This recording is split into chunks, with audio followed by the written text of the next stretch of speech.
Welcome to another episode of Working with Gen Z. This is our very first episode of the year 2025.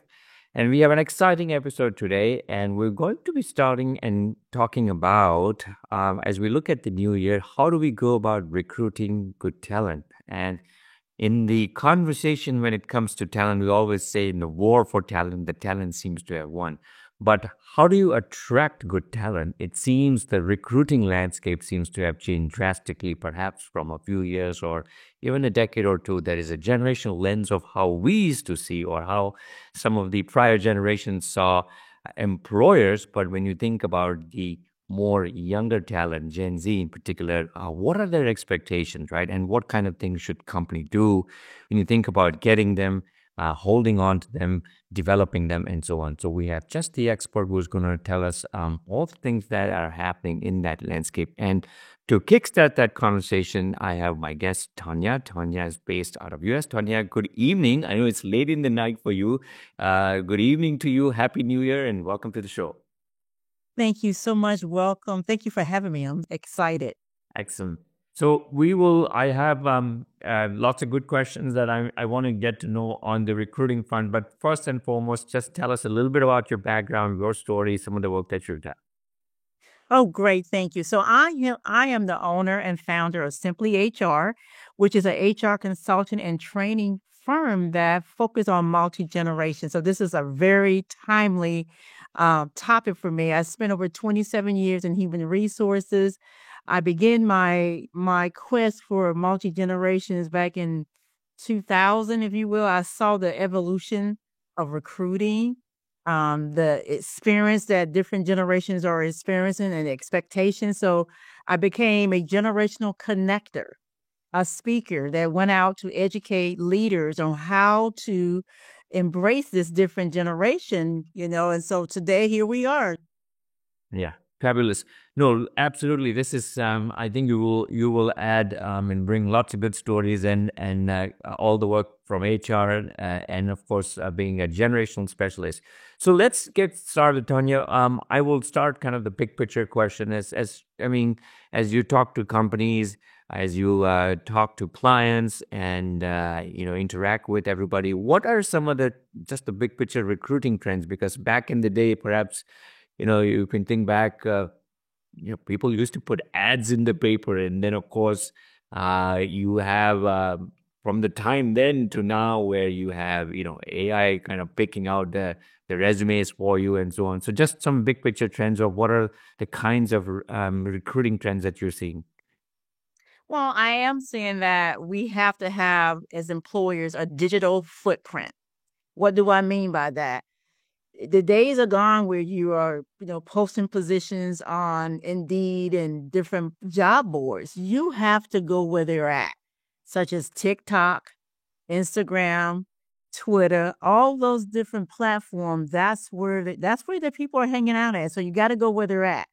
And so I think we are finding that we have to be more present. I think we have to be more creative when we are looking for candidates. I think we just have to particularly go where they're at, go into the community. They're not reading. So those days of, putting these long job ads on there, they're not reading. They want videos. They want to see authenticity. They want to see personal connection. Yeah, no, fabulous. So let's dive a little deeper now. We're obviously our focus is Gen Z here, and as you rightly said, this is one generation we've often said in the show is that they are digital natives. They were born into the internet.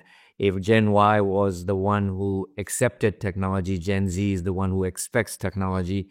So, anything, let's talk specifically. I mean, when you think about recruiting Gen Z, and I know that obviously it's very contextual, and we'll keep it to maybe what you're seeing there, or even as you travel and your clients in any part of the world.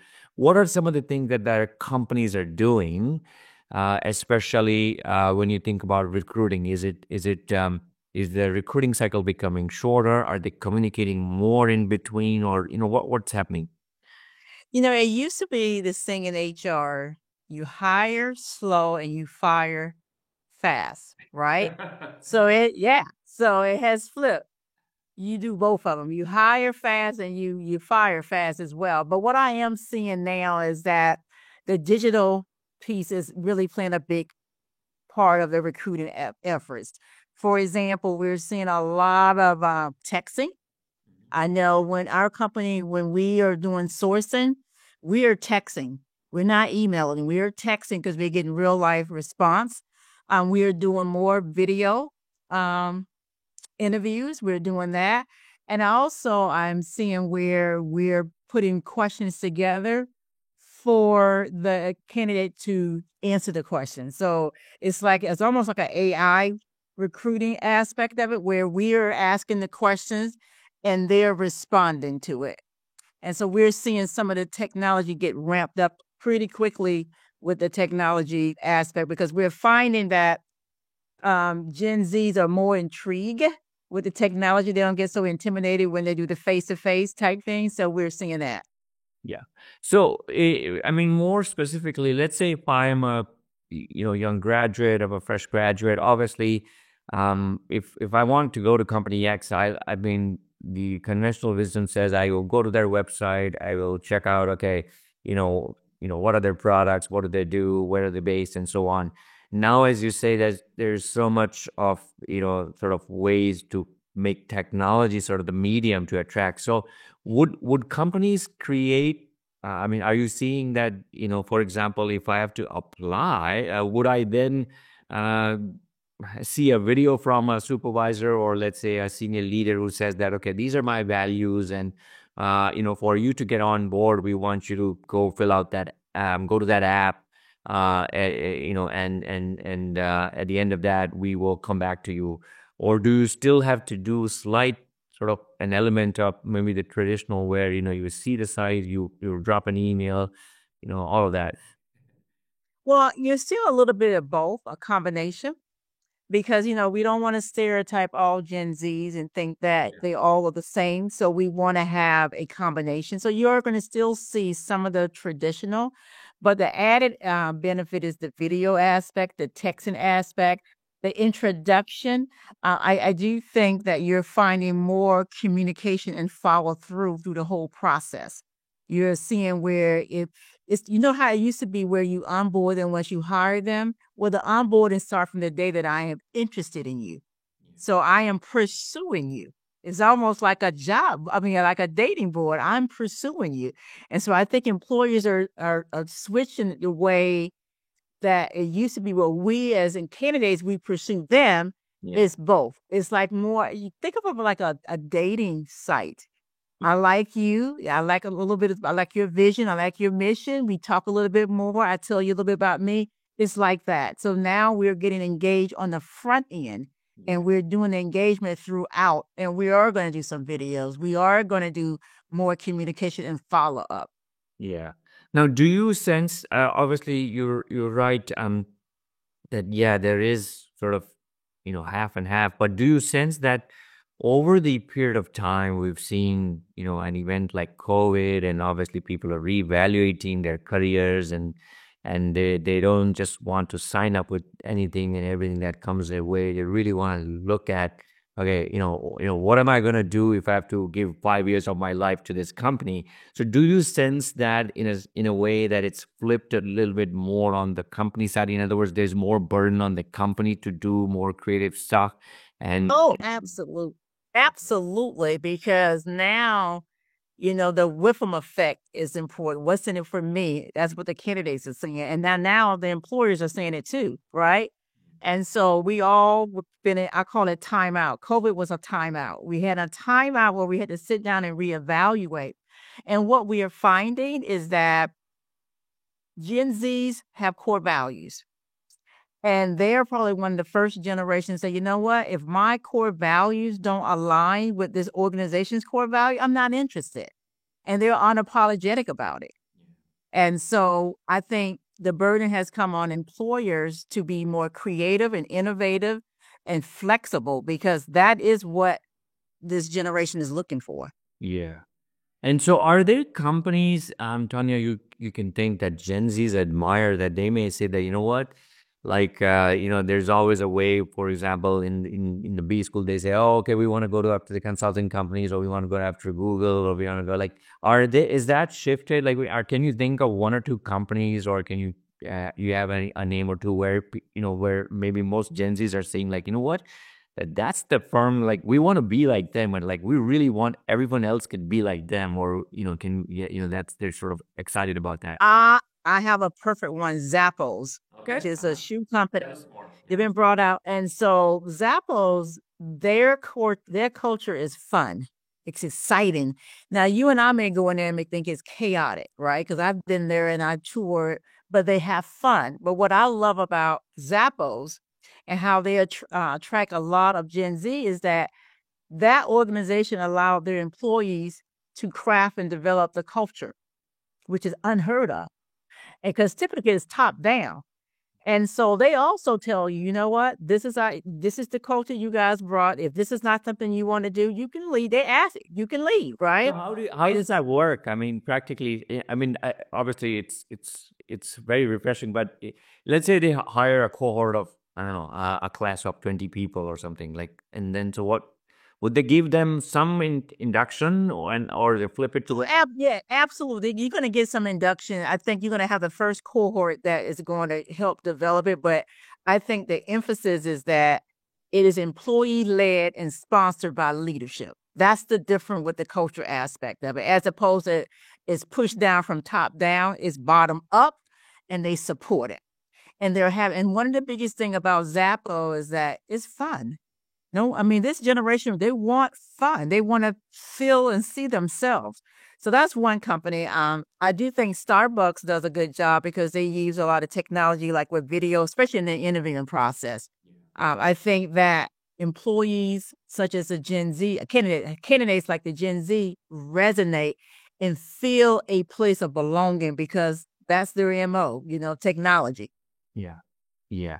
Okay, and going back to Zappos, so would the employees then, like, basically they say that, look, this is what we would like, and then they kind of have our dialogue around it, and hopefully within a year or two, something comes up, because I think if you're recruiting fresh talent, or they revisit that every few years, but they, Yeah, yeah, I think it's a process, right? I think that there's a series of surveying and assessing what worked, what doesn't, and then have it spearheaded by employees.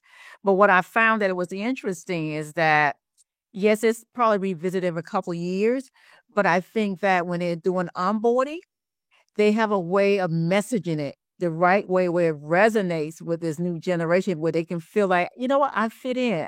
I feel like I could be authentic. I feel like I can bring my whole self to work and I can have fun. And then I am responsible for my career. right. Okay. So, okay. And so now let's kind of flip it to say that, okay, you want to use technology, you want to engage them up front, as you're saying, all of that makes good sense.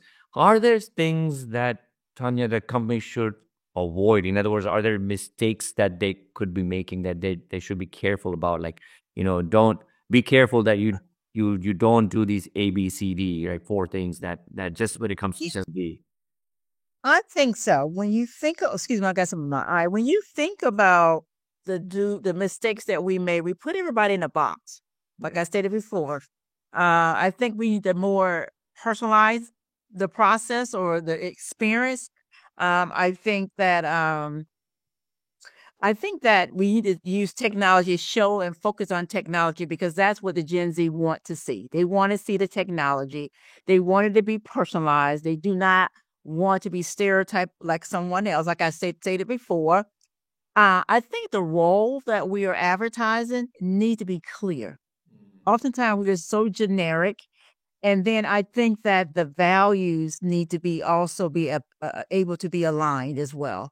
So I think that's a couple of things that employers should do. Number one, like I said, show the technology, right? Eliminate some of the stereotype and putting everybody in one box, right? And then I also think they need to focus on collaboration and aligning the job to the core values of the Gen Zs. Yeah. So in your experience, Tanya, what have you seen? What are some of the key things that um, excite the Gen Z? So is it more, anyway, I'm talking about just things like, okay, when you compare things like salary, when you compare things like the title, when you compare things like the role, when you compare things like, okay, maybe my presence in the community, are there, like 4 or 5 things that you feel like that stand out? Like every company should just try and, obviously technology is one, but, back in the day, perhaps, you know, everything was okay. If the salary was decent, then I think, the prior generations were happy to just swallow everything else. Like, you know what, I'm getting a good Yeah. salary. I'm gonna commute. I'm gonna put up with a bad boss, right? I can do this, that, Right. that. But so for that, from a Gen Z's perspective, what are some of that 4 or 5 dimensions that companies should just keep that in mind? Yeah. I want to say something before I answer that question is that you're absolutely right. We work because we probably had to work, right? For various reasons. But this generation have options, right? So they can go into the traditional work environment or they can do what is called freelance or the gig economy. So they do have options. A lot of Gen Zs are making quite a bit money on the social media. I just did a focus group last week and I was stunned that TikTok is paying salaries now. I mean, I know they were talking about making $3,000 to $5,000 a month. They're making salaries in their pajamas. So that's something we have to contend with. But to go back to your question, I think a couple things that employees need to look at. Flexibility is a plus. Yes, salary is good, competitive salary, but flexibility, mental health, wellness support is that's number two, I would say. I think opportunities for growth and career pathing. And then I would say, let me see what else here. Just the freedom to be able to, I think I talked about flexibility, mental health support, growth and opportunity and career path, salary, and flexibility. Yeah. Now, one of the things, just briefly to touch on that, which is becoming kind of a point of contention, is how much do you do hybrid? Do you go back to the office? Do you do all work from home? And there's so much sort of you know uh, point of view on that. But obviously, some companies are taking the view that it's better to get them back at work, and so they can collaborate and so on. And the others are of the view that 100%. So what are you seeing? Are you seeing that most companies are giving some form of hybrid as a way to satisfy Gen Z, or is it going back to work? Because as mentioned, mental health is wellness is a big issue, and there's a school of thought that says that, yeah, you have the freedom to work from your home, but you're by yourself and you got nobody to talk to, and so that can get to you as well. So just curious, very quickly, like how big of that? Hybrid. Yeah. Okay. I'm seeing hybrid a lot, and I am seeing a lot of HR professionals when I'm doing a focus group with HR professionals. Some want to believe that for Gen Zs that are starting their career, it's probably best for them to come into the office to develop personal skills and confidence and different things of that nature. But for the most part, I do think the workforce has been reimagined in spite of what we have heard, a lot of organizations coming back to work. I do think hybrid is going to be the go-to method. What I have found and seen on recruiting boards, and even when we are recruiting, the first thing they ask us is this remote or hybrid, and if it's not either one, they forego the process. So I think the demand right now from a candidate pool standpoint is hybrid. So I think in order to be competitive, I think we're gonna have to be flexible in some areas. Yeah. Okay. All right. Excellent. So that's that. Now let's flip this to from the Gen Z perspective. If I'm a young Gen Z, what would you say they should keep in mind, right? Just as a way to start looking at a prospective employer. Should I go to their website? Because in some companies, I mean, if they're hiring in a mass way, do I just still I mean, they have to create a CV or a resume. Yeah. So what kind of things, some things that we would say that the Gen Z should keep in mind, or some of the homework that they should do? Obviously, yes, yeah, they're tech savvy and everything, but it's a two way, as you say, that half. Oh, absolutely. Yeah. I still think from an HR standpoint, I think it's good on the employer side to understand, do these employees or candidates really understand the organization that they want to partner with? Because it is a partnership. I do think the Gen Z should, and it would benefit them to learn a little bit more about the organization, because remember, I said that their core values are very important to them, their core value. But it's important for them to be aligned with the employer's core values. So I do think the Gen Z still should have an opportunity to set them apart, to go out there and do some research, because just like I said, we can't stereotype, but you and I know there's a lot of employers that put them in one bucket. So to stand out, do the research, number one. I think you should leverage your LinkedIn platform. I do know that they hang out with TikTok and, all those Instagram and IG, but I think it's important for them to get a professional profile on LinkedIn for their branding purposes. I do think that I think they need to highlight their projects that they worked with or volunteer experiences to demonstrate beyond the traditional education. I really think they need to do that, because there are some organizations that are not, like Google is not looking at degrees anymore, right? So I think if we're going to look at the total person, so I think do some time on you to brand yourself. You got to brand yourself. And so, for example, like I said last week, I did some focus groups with Gen Zs, and some of them are not going to college, right? But they're like, Tanya, how do I break into the door? And I'm telling them the same thing. I say, learn the company that you want to partner with, because it's a partnership. It's more than just working. It's a partnership, that the language has changed. So if you want to partner with this employer, understand their core value and ask yourself, does it align, right? Secondly, make sure, yes, you're out there. Yes, we go and research you guys and find you on TikTok and Instagram and X, but get a profile so you can brand yourself, right? And then you want to also highlight what you have done from a volunteer standpoint, from a class project standpoint, the things that you are interested in, so we get to know you as a person. Because remember, they wanted to be personalized, and the only way we can be personalized if we know more about you. Yeah. That's what I would say. Yeah. So, no, excellent. Now, obviously, as you mentioned, we cannot put all of the Gen Z into a box, but let's say I'm more traditional, and even for a Gen Z, I mean, it'd be hard to think about any Gen Z who cannot think about a smartphone or technology being such a big part of their life now. And just by way of, if they have to go to traditional portals and things like that, right? Which are some of the platforms or portals that they should be keeping in mind? Just as a way, I mean, to say that, okay, these are two or three, like as you mentioned, LinkedIn. Like obviously, an employer will look at LinkedIn, but there are some other ones like TikTok and so on. So from a social media perspective, what platforms that if they're not there, they should be there, or even from a hunting perspective, like I do think that definitely a LinkedIn profile. I definitely think that more and more employers and recruiters are going to TikTok. You're looking at TikTok. They're looking at your profile. Not so much. TikTok is one, and it just escaped me. Instagram Is is it? the one. Yeah. It's Instagram, TikTok, and LinkedIn are the three I think they should go to. Make sure they clean it up, though. They have to clean it up.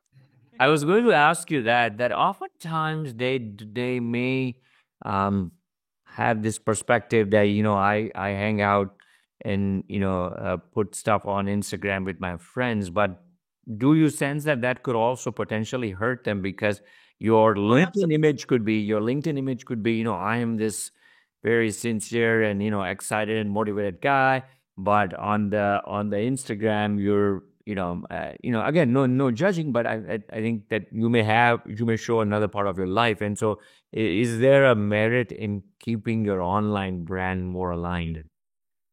Well, I think if we want to truly, especially if employees are saying they are authentic, bring your whole self to work. What better place to know who you are on Instagram and TikTok, right?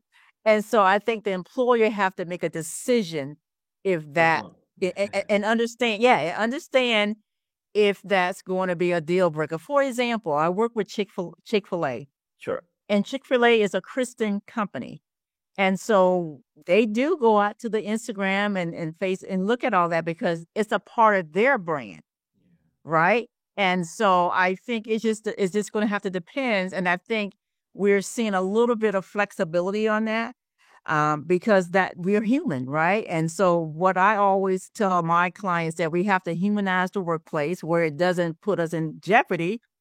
But if we say we got a workplace culture that embraces inclusivity and bring yourself to work, then I don't think that an Instagram or a TikTok platform should be a total disqualifier. It may raise some eyebrows, but I don't think it needs to be a total disqualifier. Just like I don't like the word fit. What do you mean by fit? We want inclusivity, right? Yeah. And so I think if we can lean into that, I think we can begin to turn the clock and having more of an inclusive workplace. Okay, excellent. Well, it's yeah. You're saying that it's actually more the employer to decipher it, right? Because Right. we talk about authenticity. You know, maybe we let them be as they are, and then kind of make that call that okay, I see. Well, you said that you said expectations. One of the things when I was doing the focus group last week, a lot of the Gen Z don't want to be in a box. And they feel like when they go work for an organization, they can't be who they are. They cannot balance being two people. And so now they're saying to me, take me as I am. Now I am going to follow protocol, but this is who I am after hours. Doesn't mean that I can't separate the two. And so I think they're wanting the employers to be able to separate the two as well. Now, that there could be some agree to disagree on that, but I think that's where we're at. So one question there, Tanya, just as a way, you're right, but I think there is also this view, and I'm just gonna quote Simon Sinek in one of the videos. He mentions that, they we're living in a time where everything is becoming so insular in the sense that back in the day we would have a personal life and a work life, and Yes. there was a wall in between, which means that on the weekends I would go to the church, I would do this, I would do that. Yes. Now it seems like everything is blurred, like work seems to have entered our homes and It's integrated. yeah, and even some of like we don't know who our neighbors are. We don't know what is happening. I think more and more we're becoming attracted to the device. And so what he says is that somewhere I think that's having an impact on sort of that taking a toll on them emotionally, and or even so when they come to work they become emotionally unprofessional. I'm having a bad day, and so deal with that. So is there what message would you say also, Tanya, to the Gen Zs? Because I can think of, I mean, at least let me give you a quick client story where a lot of these young folks who were from big towns, they were really hesitant in going to a manufacturing kind of a company. It's like not very sexy, but they were like when we finally managed to have a dialogue around, and they really wanted to know like, okay, when can I get promoted, what can I do on weekends, and while it was fair, I think we all can say that, look, no one can guarantee you when you enter a job that you're gonna become a vice president in 10 years, right? I mean, Right. what message would you give to the Gen Z that, look, there's as much on the employer side but also on their side for them to adapt, be a little Patient. adapt, right? That's just the word I would use. Yeah. Well, I think that you got to remember they lived in a world of real time. I get it now. We don't wait later, right? So you're absolutely correct. Employers do have to have a progressive career path and a clear career path, and they don't have that. I work with many organizations, and I'm helping them put together. There's these days they're not waiting for somebody to retire or die to get to the next, right? And so we have to come up with creative ways. Now, it may not be a next if you've got a flat organization, but you definitely can do reverse mentorship to give them a sense of some different opportunities and working on projects. But what I will tell the Gen Z is that I think we do have to be patient. I do think that we have to be intentional about our own career development and not put it solely on the employer. I think you have to raise your hand and say, hey, I can bring this. That's your brand. And I can bring this to the table and get on projects and get visible. Right. And you never know. You have to be a solution, a problem solver. Really, that's what you have to be. And so when you come into the workplace, I want us to change our way of thinking that I'm an employee. I'm a problem solver. You go into the workplace, I'm a problem solver. Yeah, no, beautifully said. I hope that our Gen Zs can kind of, tune into what you just said. Is that it is as much on the employer, but also for them to kind of take and carry their sort of share of the burden to say that, you have to Yes. adapt, you have to show the hunger to learn, and you have to raise your hand, you have to brand yourself, and so on. All right. So, a couple more questions, Tanya. One, of course, how do you see the recruiting landscape now moving from here? We've got AI that's now been talked about. Technology is becoming a big part of the recruiting mechanism. Do you sense that it will continue down the path? Do you sense that will something like AI will kind of be a job enabler versus a job stealer? In other words, the doomsday prediction about, like, and if I'm a young Gen Z, I'm probably both excited that I'm in a time where there all this is happening, but also like, okay, how do I like begin my career? I've got 35 years or 40 years of runway ahead of me. So just from an employer's perspective, how do you sense the recruiting in the sort of the talent management conversation can go?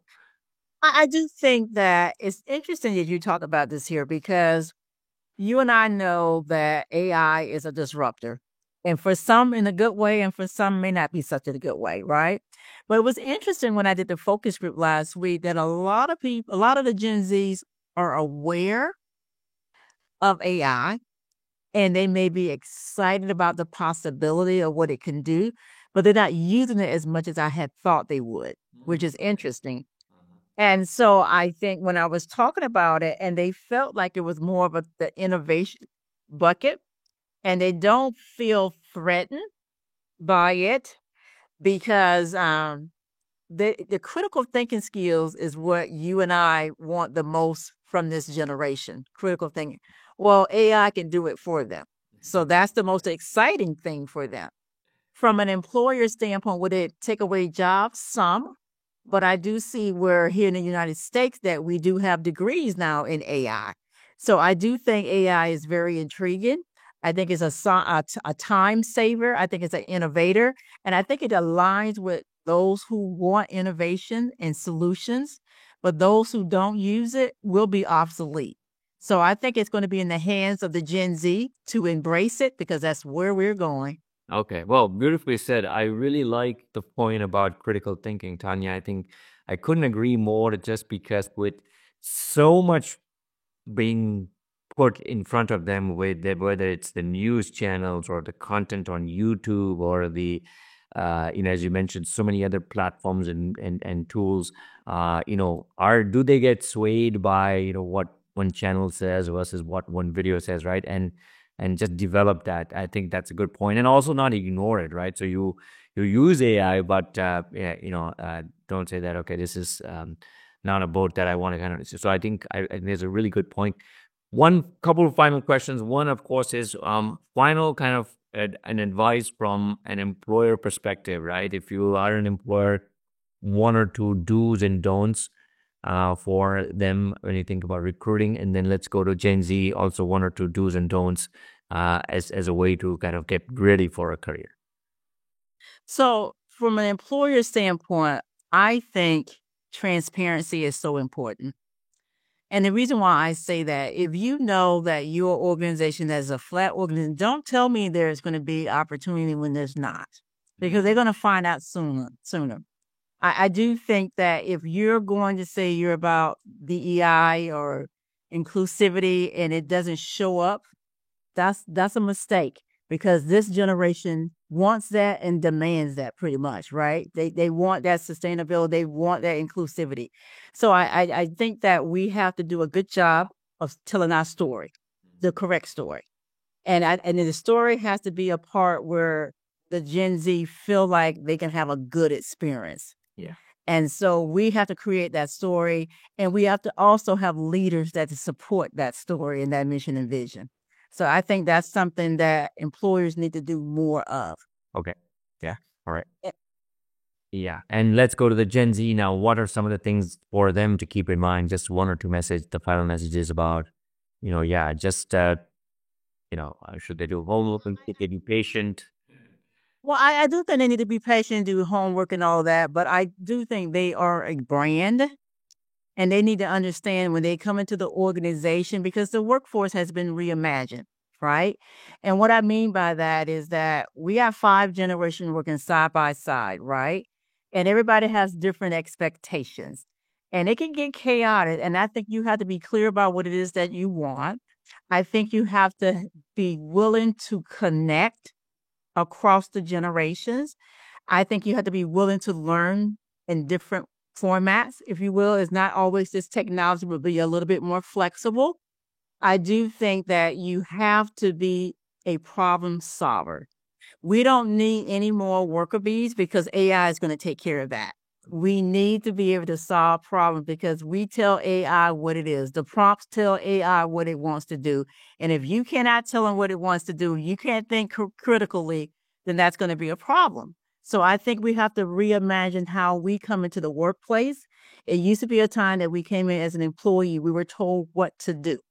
Now it's going to be expanded. We're coming to the workplace with the skills and the background that we bring to add to the organization as a problem solver. Yeah. Yeah. No, beautifully said. Wow, really nicely said. I like it where you don't want to be the worker bee. And in a good way, I think that you can have AI to assist you to take care of Yes. something, but you have to be familiar with it and maybe go beyond and give the humanistic insights. Fantastic. Well, Tanya, this has been one fabulous conversation. I think you've really helped us to look at, how recruiting has been evolving. What are some of the things that companies need to keep in mind? What should Gen Z kind of keep in mind?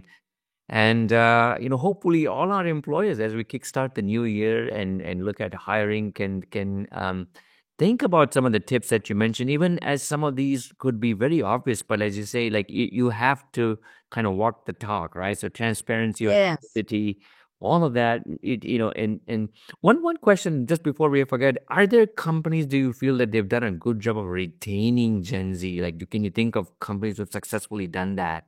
Uh, Yeah, I do. There's a couple out there, but Salesforce comes to mind. Of course, Zappos comes to mind. yeah. I love the fact that, believe it or not, a lot of the nonprofits were Oh, yeah. doing Okay. well. They're doing very well with Gen Z. You know why? Because it's aligned with purpose. They are advocates. They are community advocates. And so we work with a lot of nonprofits as well. And that is the bulk of their population in the workplace because they are so aligned with the purpose. That's why that core value is so important. I know a lot of large organizations, if you're not careful with your mission and vision, this generation can get lost in it. And so that's why we have to peel back and keep the onboarding in the beginning of the process. You need to onboard them all the way throughout the process and do stay interviews so you make sure you can have them as from a retention standpoint. Okay, fantastic. Great. So we've heard it, friends. We've heard the tips for the employers. We've heard some really good and very strong perspective also on how do we, if I'm a Gen Z, what are some of the do's and don'ts. Now, Tanya, you do a lot of good work, and so one question I do want to ask is that where can people find you?